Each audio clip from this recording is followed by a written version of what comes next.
let's give the computer a minute to notice my presentation.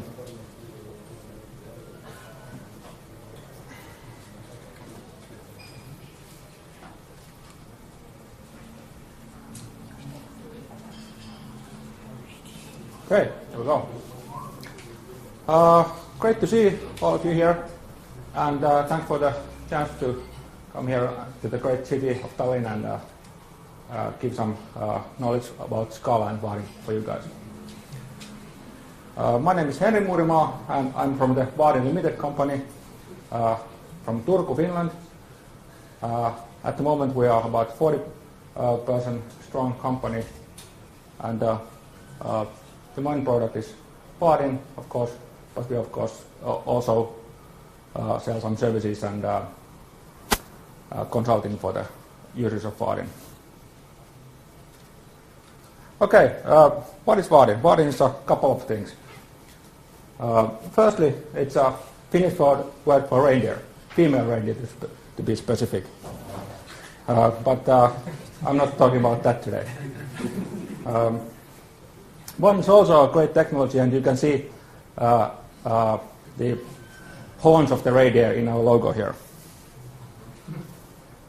What I'm talking about today is Vaadin Framework, which is a great technology for building web applications in pure Java or Scala.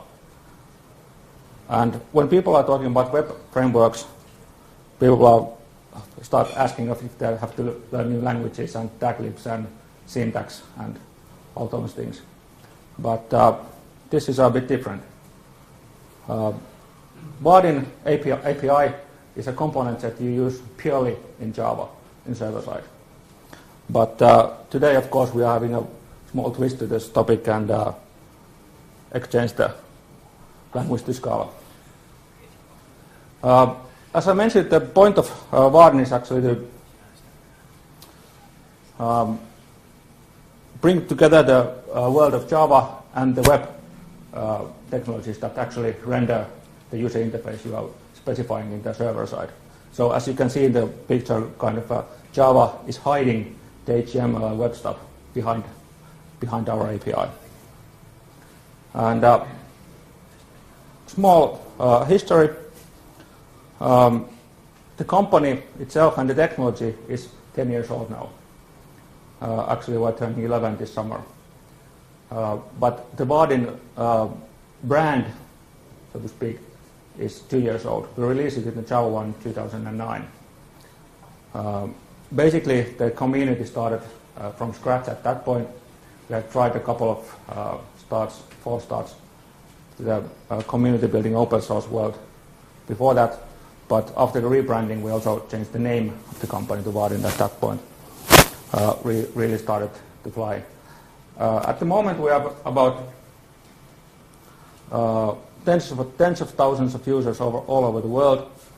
And if you look at the numbers that are a bit over a month old, the United States is first, Germany is second, and actually I looked at the numbers today, India has now passed Finland, so Finland is number 4 at the moment. And I also checked West Estonia, it's number 52 at the moment, so I guess most of this is news to you guys at the moment this time. About 160,000 visits to our web page at the moment, and it's growing fast.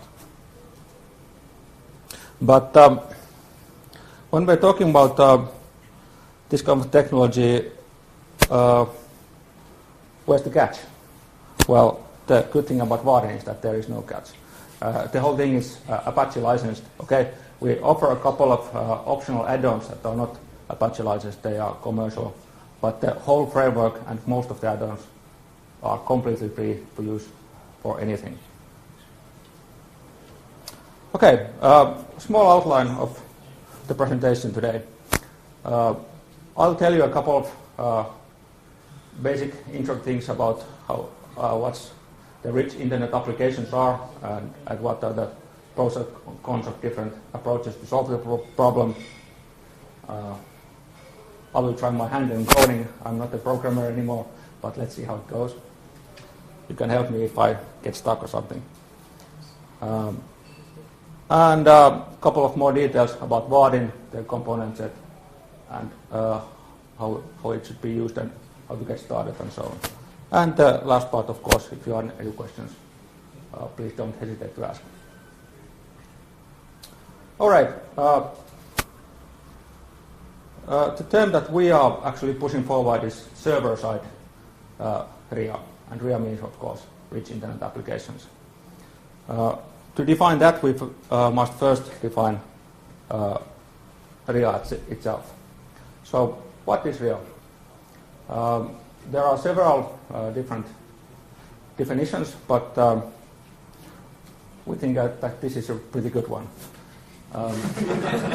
Rich Internet Application is one that makes developers rich if they build by the hour. And to find the reason for this, let's take a small look about the architecture and how the stuff works. So it all started like this. We have the server that took HTTP request and generate some HTML and send that back to the browser. And the browser would render it on the screen. Pretty simple stuff. All the MVC stuff was on the server and database stuff, and was easy to access because all running in the same virtual machine. Okay, I'm not talking about Java here. This is general stuff, but you can do the whole thing with Ruby or Python or micro technologies or whatever. But then people started to find out about the power of the browser, and this led into the so-called fat client mode. And a couple of different approaches to this. There are browser plugins, for example, Flash or Silverlight or something like that, along those lines. But also the other way to move rich stuff to the browser was to actually implement more of the application in JavaScript in the browser. I'm disregarding the browser plugin approach at this point, so we are talking about pure browser technology after this. So after we have transferred the logic to the client so that we got all kinds of nifty effects and cool stuff in the browser, our architecture looks like this. Suddenly, the actual processing of the user input is going on in the browser, and the server is just handing some data to the browser. And of course, answering the requests and changing stuff in the back and so forth. But there are a couple of problems with this approach. First, as you can see, your code is in two places. It's at the client and in the server. The programming environments for those are completely different, so you have to maintain two code bases. There are ways to alleviate this, for example, making the server part as thin as possible, but then the actual limitations of programming in the browser come apparent. And there are several different challenges for creating actual cool stuff in the browser itself.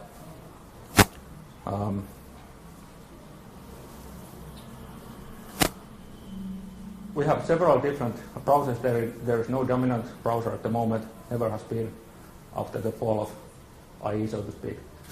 And this means that when we're writing browser code, we have to know the target browsers and dodge and do the same thing in different ways in different browsers. For example, CSS support is different, HTML5 support is different, Canvas and so forth.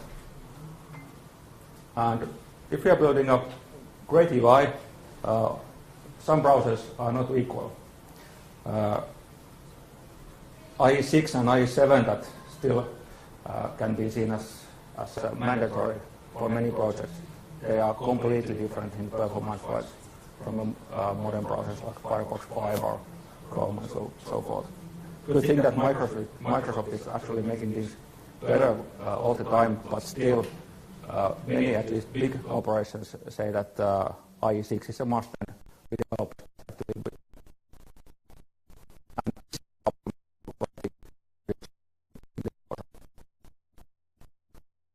Sometimes you just can't, because it would take, so for example, 10 seconds in IE6 or i7. That takes less than 100 milliseconds in, for example, Chrome. And last but not least, the browser bugs are different. Standard supports are different. So to actually do some complex stuff, you have to know exactly the versions of the browsers and what are the bugs in that version of the browser. For example, there are a couple of interesting bugs in Firefox 3 series that you have to know the minor version of the Firefox to know which bug fix you have to implement in each case. And that's just Firefox. All the browser generations have own problems. So these are all of the things that you have to know and handle when you are writing your application code in the browser. There are several fixes to this, and the one I'm talking today is Google Web Toolkit that actually Vaadin uses behind the scenes. By the way, how many of you know what's Google Web Toolkit? About half, okay. So basically, GWT, as the Google Web Toolkit development team likes to call it, GWT is a compiler. It takes Java code you write in Eclipse, for example, and it compiles that to JavaScript. And the actual neat trick about the GWT compiler is that it compiles several different versions of the same Java code into different versions of JavaScript. For example, it's version 5.6.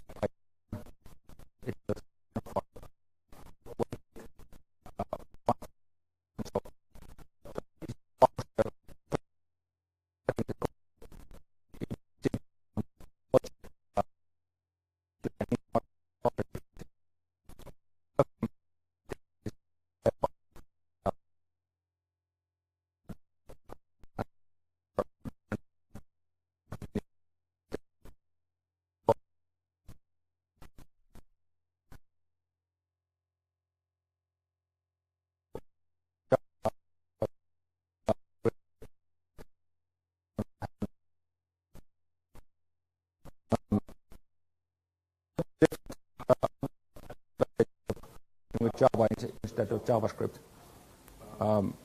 You are programming against yes. Sorry. I recently read an article where Google architect or the main architect who quit Google said that GWT success, it was one, like Google is behind the technologies and like compared it to like Yotware, I think. Compared to what? Yotware. jQuery. Yeah, jQuery. jQuery.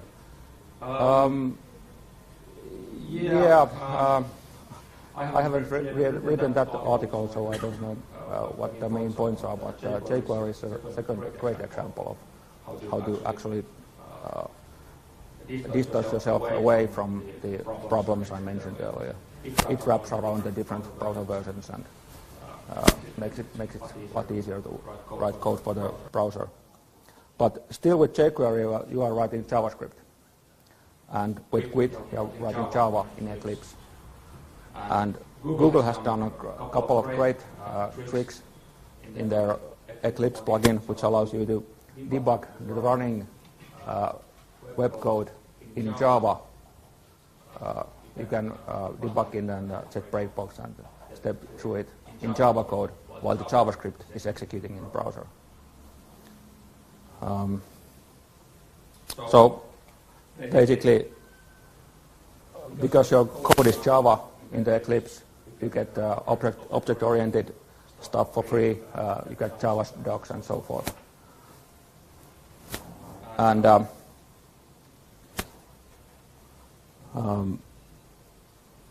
they also have several different APIs how you can extend the Git code and do custom stuff there. It's really easy, actually. But still, if you're writing stuff with Git or jQuery, for that matter, you are still writing your code in the browser. And our solution, Vaadin solution to that problem is that actually we don't have to do it the fat client way. And the server-side RIA is the answer to the thin client. Thin client here is different. That the normal term we are hearing is it has nothing to do with hardware and so forth. But how the server-side RIA works is this. We have a server and we have a browser, and we put terminal adapters, that's our term, between the server and the client on both sides, and let the framework actually handle everything except your business logic stuff in the server. And this means that you are actually writing code, Java code, or in this case Scala code, of course, in the server. You are running the server. You don't have to care about the browser at all. It just works. And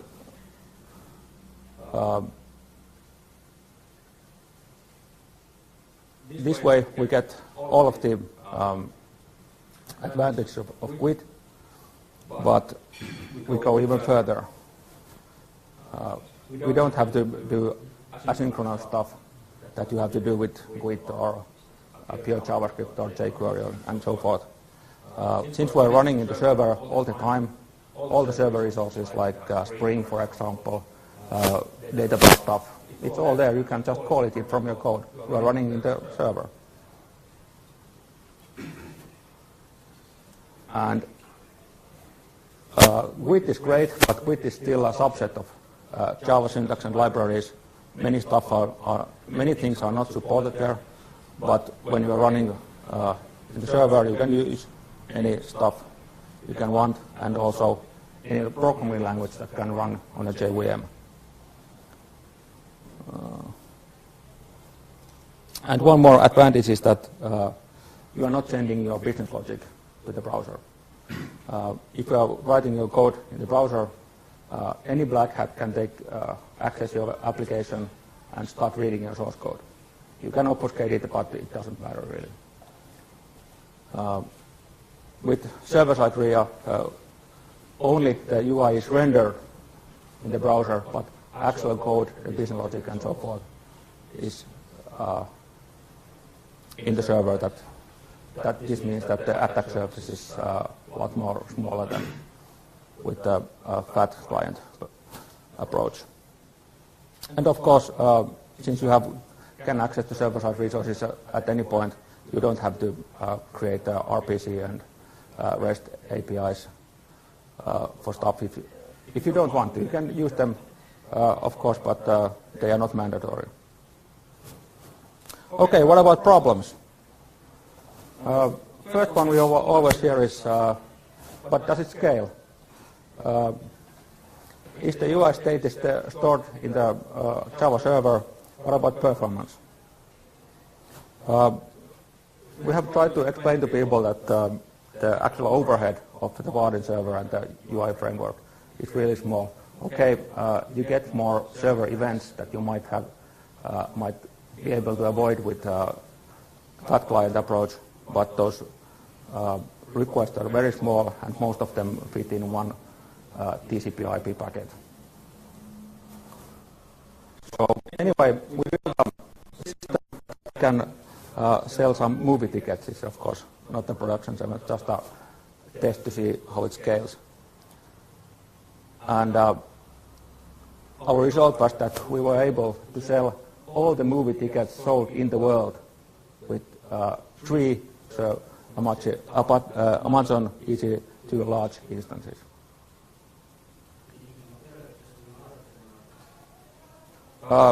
No, this is just a way to test our approach, to prove that it's possible to build stuff that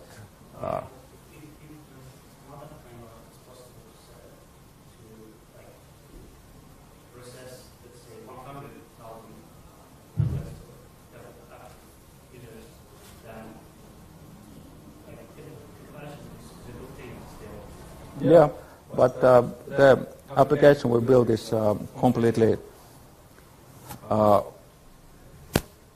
scalable, which means that you can deploy as many servers as you want. We deployed 3 servers. And actually, we found out that the storage layer, which means the DB API, was the bottleneck. And the complete source code for this test application and results and instructions how to deploy it yourself and run it yourself if you want to are available from our blog.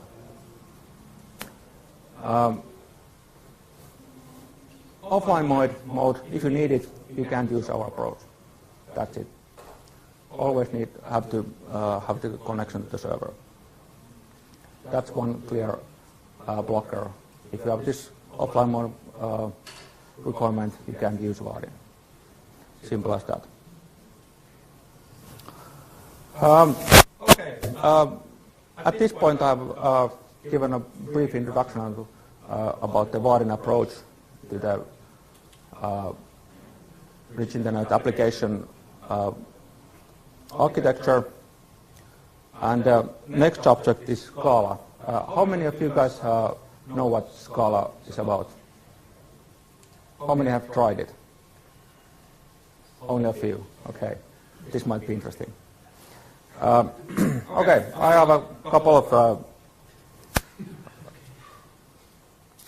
of things to say about that. So I wrote a really short intro about Scala in 3 slides, and this is number 1. First of all, Scala is a multi-paradigm language created by the guy who wrote the current Java compiler for Sun. Multi-paradigm means that it's object-oriented. Every value is an object. In Java, this isn't true. The primitives are not objects. But Scala is also a functional, which means that every function is a value and you can use them, pass them around and so forth without reflection or all kinds of other tricks that you have to do in Java if you want to do it. And also, Scala is completely Java compatible. So the basic idea is that the Scala compiler compiles the Scala code into Java bytecode. And it runs on the JVM as a normal Java application, and you can use any current Java code and Java libraries, jars and so forth out of the box, including Vaadin, of course. And the last Scala slide, brief intro about the syntax. Scala has a very powerful way to infer the actual type of your variable. Since we are still in Java in the back room, it's statically typed. It's not like Python or Ruby or other dynamically typed systems, but Scala doesn't look like it. Compiler figures out the X. You can see that the X is an integer, and when we call toString from that, the Y must be a string, and you don't have to declare the types most of the time. Sometimes you have to do it, but most of the time you don't have to do it. And the last thing, Scala way to define functions or methods, you just preface it with the def keyword, like in Python. Here's the name of the method, and with parameter list, the first is the name of the parameter, colon, and the type of the parameter. And since we are returning something from this function, we start the function with the equal sign, and there's a body of the method right there. That's a simple factorial method. And also, semicolons are unnecessary with Scala. And I can tell you that after learning some Scala, it's really hard to come back to the Java world when you can see it just noise after each line. Okay, that was my 3 slides of Scala. You are now Scala experts, all of you. And the basic idea of Vaadin is that since you are writing stuff in the Eclipse, in the server, it's really fast to actually make those UIs happen. So, seeing is believing. And I'm going to build a small application here, and hopefully if I make a lot of mistakes, you can help me out. My system is a pure Eclipse Helios installation. I haven't upgraded to Indigo yet. Vaadin Eclipse plugin, Scala ID beta plugin, and Tomcat 6. Setting up this configuration took like 3 minutes or something like that. All right, let's jump into the Eclipse. How many of you actually... Okay. No, I will do it this way.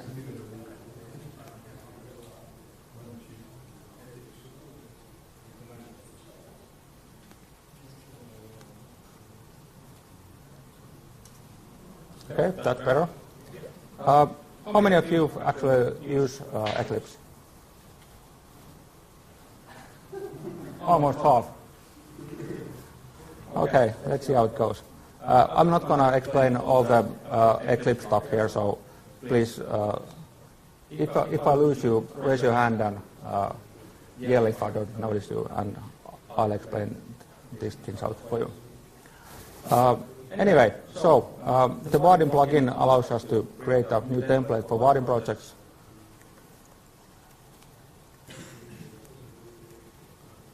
And we create the project name with Scala demo with our Tomcat installation sort of target runtime. There are other parameters I can set there, but no need for those now. You have a plugin for IDEA? No, actually.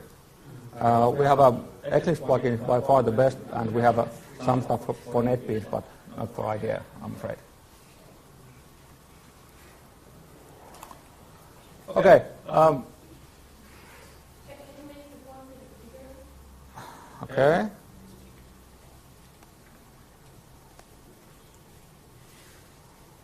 Let's see how large I can make it so that I can actually write something.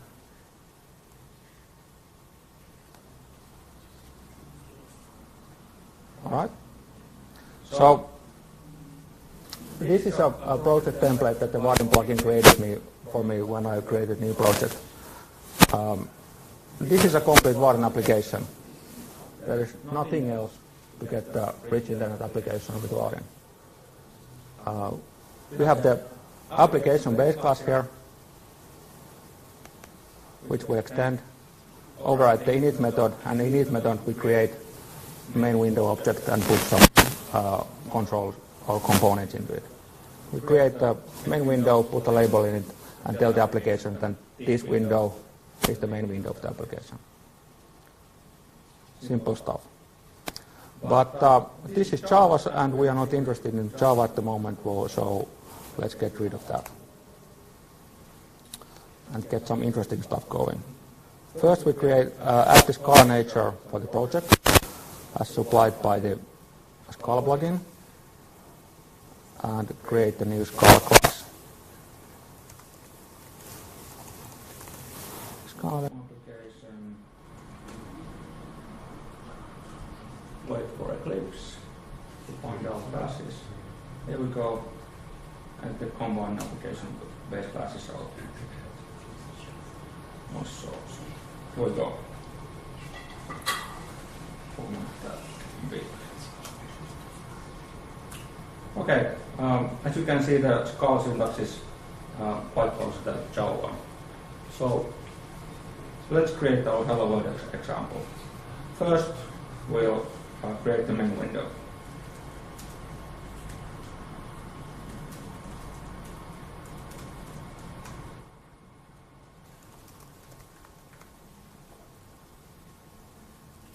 Let's find the import and expand the window while we are it so that it finds the rest of the components. The underscore is the equivalent of asterisk with Java. And in the main window, we add a new label.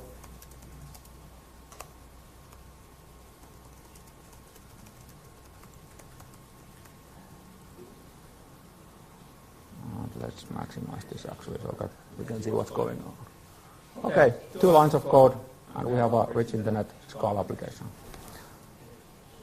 But what does it do? Let's run it. I have the Tomcat here. So it will deploy into the Tomcat and start the Eclipse internal window.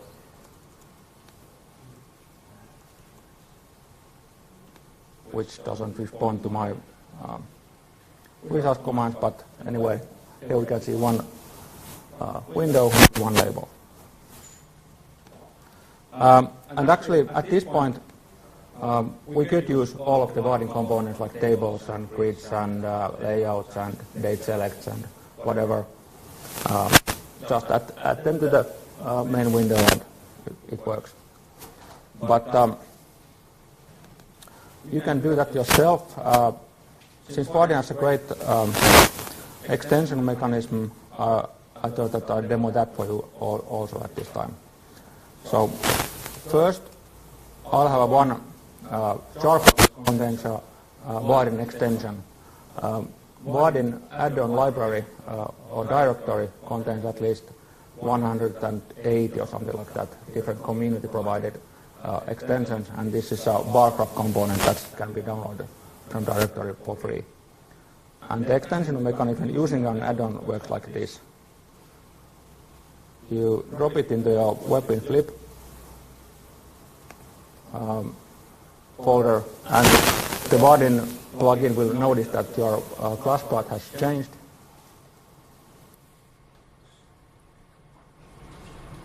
And ask if you want to compile our widget. This is actually a quick term, but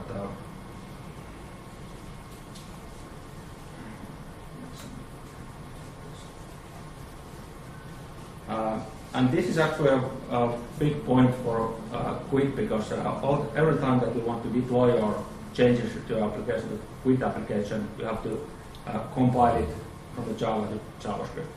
And that's, you can see in the lower right corner that it's compiling it right now. The Qt compiler itself is very optimized, and it generates several versions of the same Java code, so it takes time, a minute or something like that. But with Vaadin, the core components, they are pre-compiled, you don't have to compile them ever. And with add-ons, you have to do it once when you add it to a project. So, while it's compiling, I'll clean the project to make sure that the Scala plugin actually notices our new stuff, and let's work with the stuff in the jar.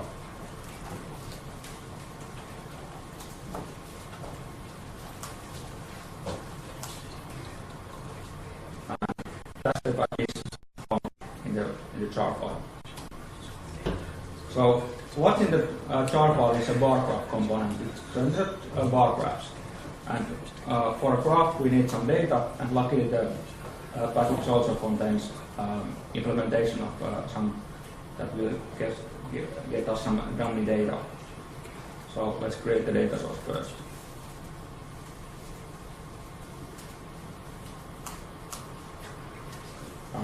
Here we go. And the graph itself. And let's make the graph component.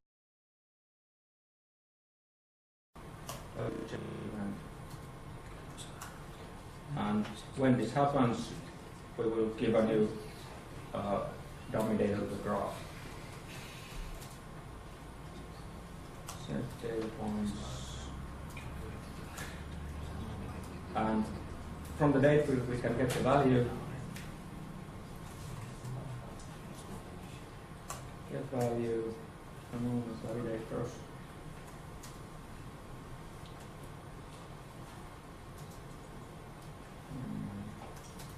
But we have to pass this as Java today. That's the first parameter from when our data should start, and the end date we can just put the current date here.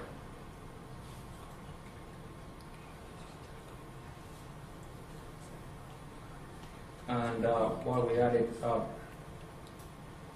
now we have added two components to the main window, and by default all Vaadin layouts allocate the space available in half, which means that half of the screen would be occupied with the date field and the lower half would be the graph. But of course we want to have the graph expand as much of space as possible. So let's tell the layout to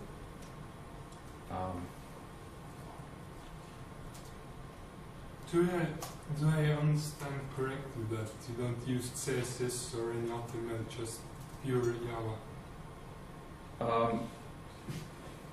Of course, behind the scenes we have it's a DOM structure in the browser, so there are CSS, and all Vaadin components are easily themable with CSS.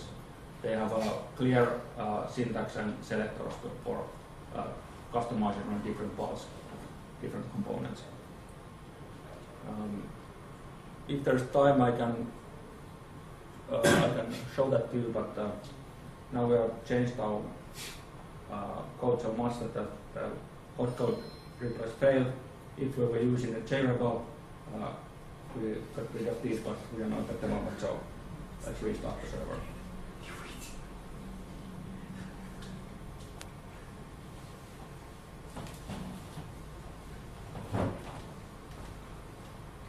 So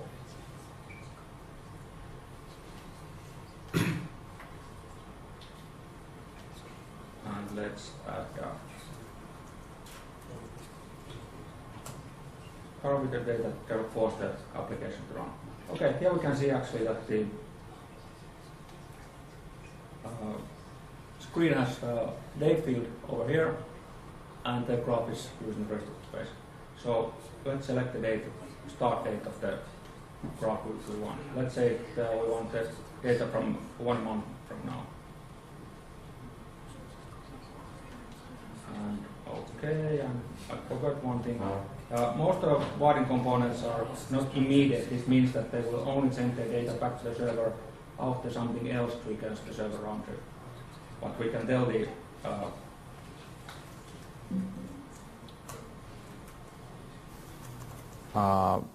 date field to actually act as an immediate field.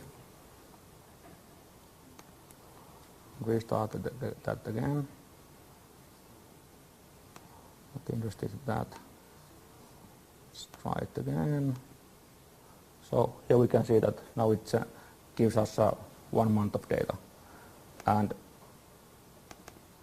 let's get some more, 3 months of data. It filters the same data it's having, so it's not generating anything on the fly. Beginning of the month, for example, looks like this. Okay, here we have a complete Scala application, fully Ajax enabled and so forth. But there are a couple of things. How much time do I have, by the way? It's over 10 already. -7 minutes. Okay, so I will not do the code anymore at this point, but I hope that at least most of you got the idea what's point of Vaadin. Is there any way you could do the listener in more Scala style, in the sense that rid of the sure.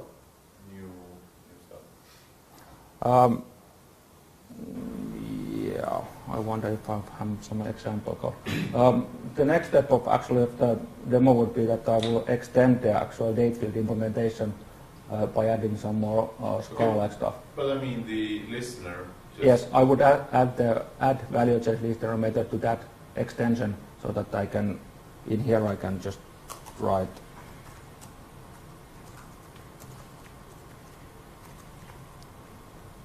and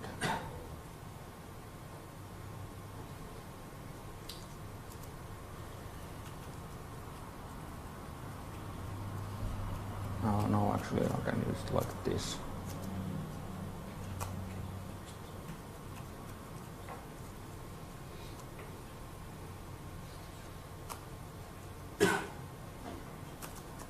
Something like this.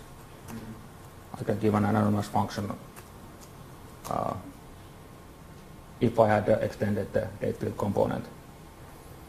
Actually, we're building at Vaadin at the moment wrappers for Scala that will include stuff like this and other things that make the actual API more Scala-like.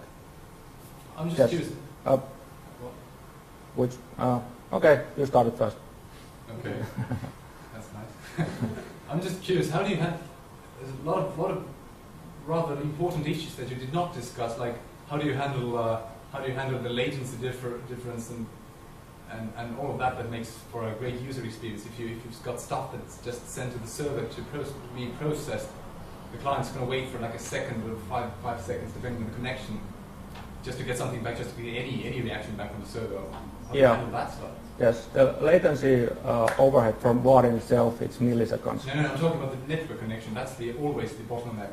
I'm sure even the processor on an iPhone is fast enough to do a lot of stuff, and the processor on the server is fast. The connection in between is like snail pace compared to those processors.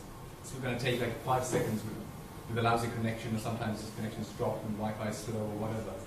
How do you handle these issues that make up for a decent web app? If you want to do like Gmail style web apps, just regular web apps. If you want things to function fast, if you want to select something and you want that selected thing to turn gray or blue or whatever. In practice, there are two ways to do that, actually 3 ways.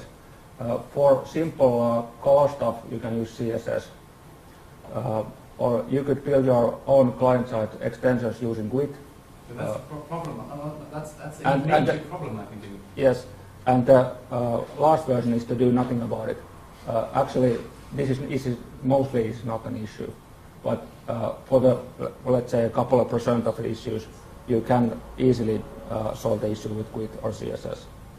I guess it's a trade-off between the top-notch performance and the convenience of the programmer. 100 milliseconds is something that the user doesn't see, and usually Vaadin round trip takes tens of milliseconds, depending on what you're doing. Of course, if you're doing a SQL statement that takes 10 seconds to execute, it takes 10 seconds to execute to the user, but the Vaadin overhead is milliseconds. I'm sure no one doubts that Vaadin is slow. I think a lot of other things are slow, like exactly. When I'm saying Vaadin, I mean the actual architecture. Yeah, I'm sure that's fast. I don't think that's a problem. If you're running on some underpowered terminal, for example IE6 or some mobile stuff. My point is just regular stuff like connections are slow, and if you want to go back and forth to do a terminal app, as we did like 20 years ago, we did stuff that totally Yes, runs on the server and just presents pixels on the screen. I think we turned away from that due to those lot of those latency issues and other usability issues. And Well, our finding is that it's not an issue. That the networks are not that slow to actually have the user wonder about those things. do you have some live apps that are examples? Sure, I can actually try to see if I can connect into the. Do you have some like live apps someone else is Of course. using that? Okay. Let's see if it works anyway.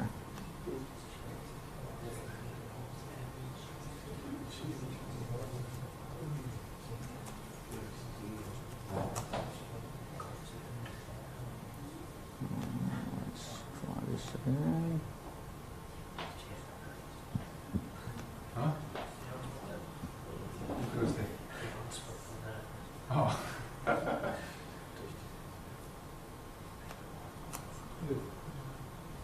Does the network work at the moment? For us, yes, I think. For some reason. That's the problem now, you can't run your app. Actually, this You is can't run my, Gmail my, either. my network doesn't work, so that's actually the problem. UI at least works.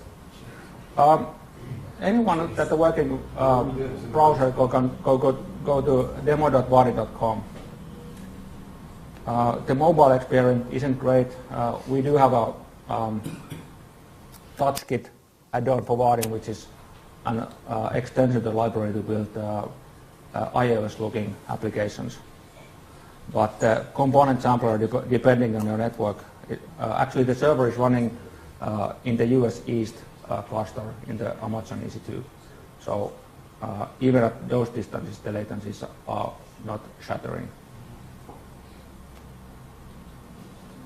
Have you heard about Cappuccino? It's like a JavaScript framework similar to yours, I think.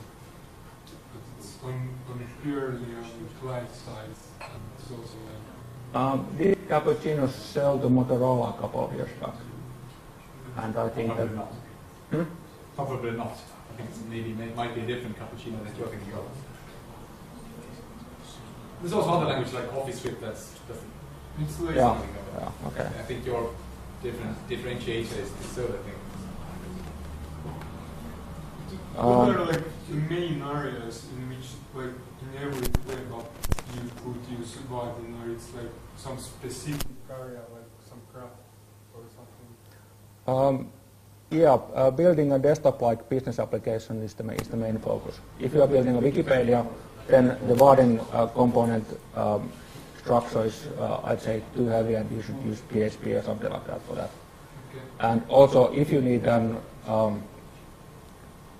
really Flash-like experience with the sounds and stuff like that, which is not a business application, then you should use Flash or something like that. If you're doing by hand, using, for example, HTML5 or something like that, that's a possibility to do, but then you have all the issues I mentioned when running or doing browser side stuff. Can you bring me an example who are currently using, like from, I think from USA there were a lot of users, like in which areas they are or what are they doing? Is there any like application available on the internet which we could like see and test or something? As I mentioned, if our network was working, I would show the demo.wadi.com that has all kinds of things available. Most of our customers and users are actually big corporations. It's an open source technology, so we don't actually track our users, but we know for a fact that at least 3 of the top 10 Fortune 500 companies are using Vaadin internally, and none of their applications are public. Okay. So, Is there like any information or references to those sites on your webpage? yes, of course. Vaadin.com, who-is-using-Vaadin.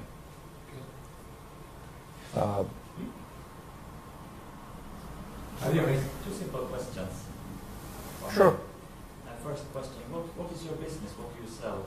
And second question, could you say just shortly how you have implemented this fascinating system? Our first question, our business is services. We implement all kinds of different systems for different customers, and also consulting and training for companies that are using Vaadin framework.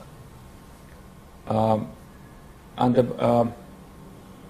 basic architecture is that we have the server-side API that you use to create layouts and put components in them and so forth. That's our custom code, and in between the actually there is some. I think There was some. Matthias means is something that I would also like to make it a bit more technical. This is very sales-like presentation. What's the technical term there in the middle? It's basic HTTP, of course. No, I mean technical. What's the JavaScript doing? It's just listening to a lot of events, sending those back, and expecting responses to where to replace the DOM or what? Yes, it's modifying the DOM on the cloud, and the data that is exchanged between the client and server is a JSON format. most of our component, at least some of the component implementations, the client side, they are quite complex. For example, the table and the tree table and so forth. But we are using the with components as much as possible, for example, for natural reasons. But the client side is implemented totally with, so it's Java also. Did I answer the question at all? We have about 5 minutes. Okay, sure. While you're trying to implement the wrappers in Scala and while you're trying to bring Vaadin into Scala as well. You mean Scala? Yeah. Yes, actually Vaadin is not a Scala technology. It's a pure Java technology built with Java. And Scala is a new interest of ours, and we are preparing for the rise of Scala, which means that it's going up very fast, and we hope that the Scala developers and people who are interested in Scala would find Vaadin as a great way to create the interfaces for their server-side applications. So this is basically a hobby for the company at the moment. We have no clients that are using Scala, but we know lots of people that are interested in Scala web frameworks. Are there some other similar frameworks in other languages or other companies? Do you have competition? Do you have competition? Yeah, of course. Echo 2 framework is quite similar with Vaadin, different API, of course. But Finnish? No, it's a US company. Okay. Echo 2. Okay. It's a Echo version 2, of course. And Wicked framework is somewhat similar with this idea, but I don't know Wicked very well, but I understand that they require XML templates, and there are Ajax support is evolving, but it's not there quite yet. Vaadin has no templates and is Ajax out of the box everywhere. And actually, since you mentioned, you actually were talking about